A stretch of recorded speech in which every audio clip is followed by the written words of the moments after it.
chers amis, j'espère que vous allez bien. Aujourd'hui, dans cette vidéo, on va essayer d'apprendre c'est quoi les tics.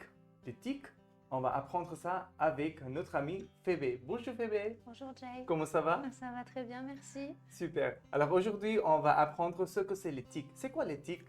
Alors des tics sont des choses qu'on va dire en français, enfin, ou dans n'importe quelle langue d'ailleurs, qu'ils ne veulent rien dire, mais qu'on utilise vraiment beaucoup tous les jours et c'est important de les connaître et de pouvoir les identifier pour notamment avoir une bonne idée de la situation.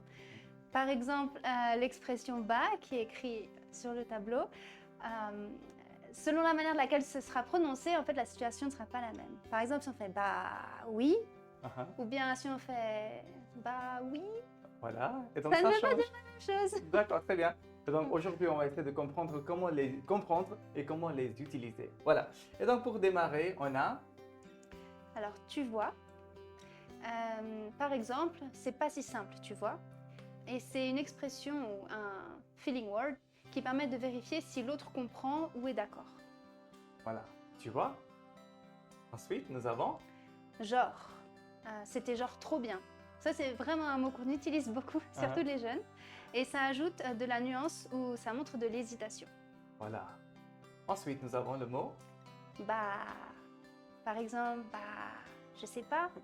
Ça exprime l'hésitation ou l'évidence. Par exemple, bah oui.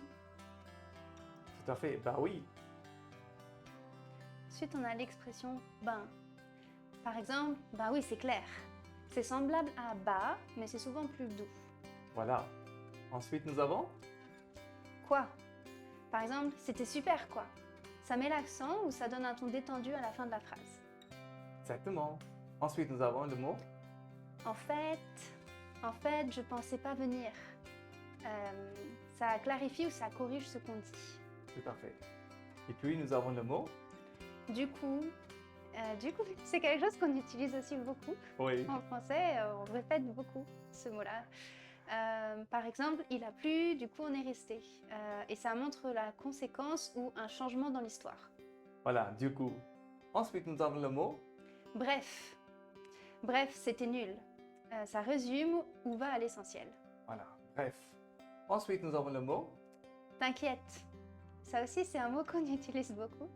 Par exemple, t'inquiète, ça va aller. Ça rassure de manière familière. Voilà, t'inquiète. Ensuite, nous avons le mot... Tu sais, par exemple, tu sais, c'est pas facile.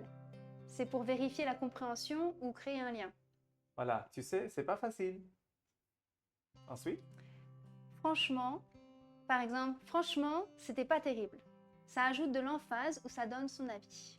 Voilà, franchement. Ensuite... Carrément. Par exemple, je suis carrément d'accord. Ça exprime un fort accord ou de l'intensité. Carrément. Ensuite, nous avons le mot... Tu m'étonnes. Il a encore raté? Tu m'étonnes. Souligne l'évidence avec ironie. Voilà, tu m'étonnes. Et puis, nous avons... Voilà quoi.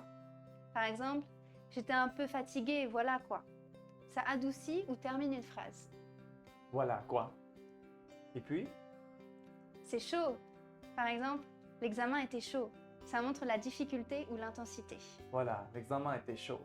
Et puis, nous avons... Grave. Ça aussi, c'est un mot qu'on utilise beaucoup. Par exemple, c'était grave bien. Et ça permet de renforcer l'accord ou l'emphase. Voilà, et pour cette présentation, pour cette vidéo, je pense que vous allez dire « c'était grave bien », n'est-ce pas? Merci beaucoup, chers amis, d'avoir regardé cette vidéo. Merci beaucoup, Phébé. Merci, Jay. Merci, à bientôt. À Au revoir. bientôt.